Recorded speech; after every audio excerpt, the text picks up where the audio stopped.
Investigating forces and energy. Our purpose was to investigate the relationship between forces and energy. Our research question was, how does changing the surface of which an IOLAB slides across affect the change in X, change in kinetic energy, and the force of friction of which it experiences?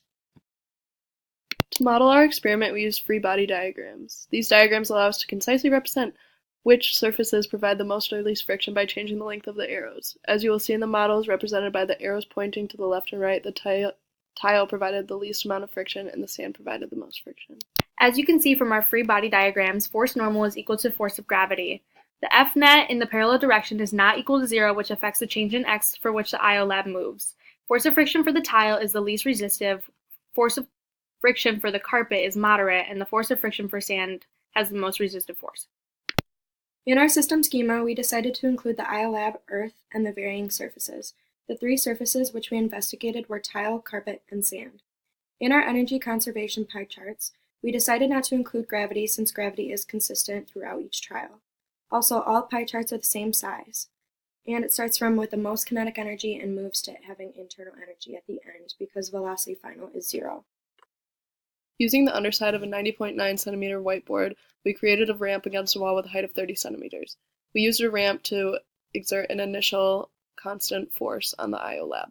We varied the surface under the ramp. We did tile, carpet, and sand, and we released the IOLAB at the top of the ramp, which gives a constant force, and used the IOLAB recording devices to record its journey from the top of the ramp to the stop at the flat surface. We then calculated the velocity initial of the flat surface using the graphs and used that data to calculate work and force. For this lab, we use our IOLAB graphs to collect V initial, time, and change in X.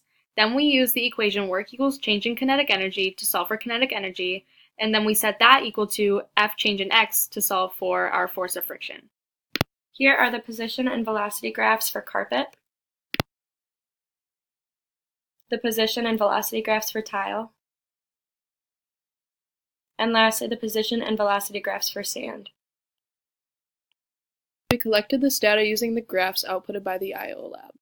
Notice how the velocity initials are almost all exactly the same due to a constant force applied by going down the ramp, and all other variables remaining constant down the ramp as well. We can also start to notice a pattern of how the change in X varies depending on the surface. In order to ensure a constant initial force, we used a ramp because the energy at the top of the ramp equals the energy at the bottom of the ramp. Therefore, initial kinetic energy for all trials is essentially equal, so that we could set the value equal to force times change in X. These are the calculations we use in our lab. First, we solve for kinetic energy using half mv squared, and we know that work is equal to change in kinetic energy, and work is also equal to force delta X. So we set both the change in kinetic energy equal to the force change in X. These are our calculations for the surface of tile.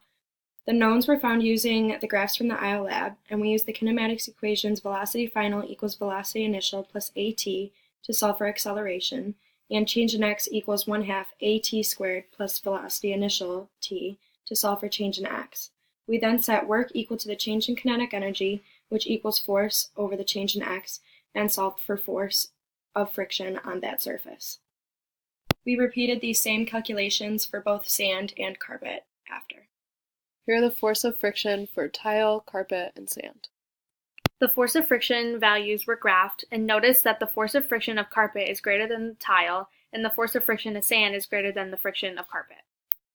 From our calculations, we can conclude that the distance traveled by the IOLAB was inversely proportionate to the friction force exerted on the object by the ground.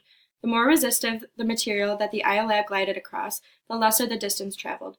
The change in kinetic energy helped us with our calculations to solve for work and then use work to solve for force. However, the change in kinetic energy was not dramatically different from trial to trial because each trial began with very similar velocities, and the mass for each trial was the same because we used the same IOLAB. Therefore, the main determinant for the magnitude of the resistive force was the distance traveled by the IOLAB. 2 errors came from the sand trial, which included the uneven surface and sand getting caught in the wheels, and an error with the VI, which was, although we could get them very similar, we couldn't get exact VI for all trials.